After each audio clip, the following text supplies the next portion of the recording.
24 ঘন্টা সংবাদ নিয়েই সত্যের পথে সবার আস্থা। দক্ষিণ অঞ্চল নিউজ টিভি।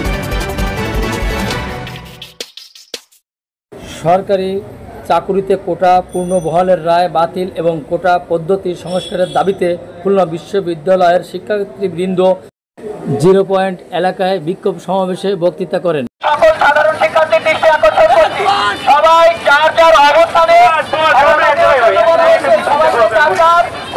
অবস্থান নেওয়ার জন্য।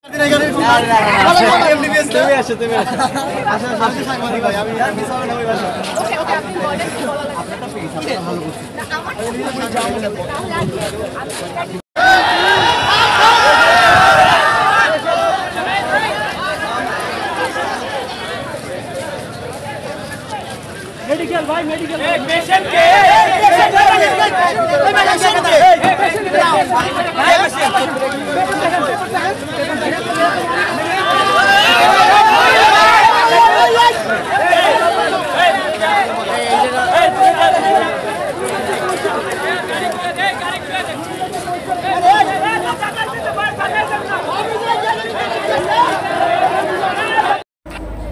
কোটা দিয়ে বৈষম্য নয়, বৈষম্যমুক্ত দেশ চাই, এই স্লোগানে খুলনা বিশ্ববিদ্যালয়ের শিক্ষার্থীরা বিক্ষোভ মিছিল বের করে।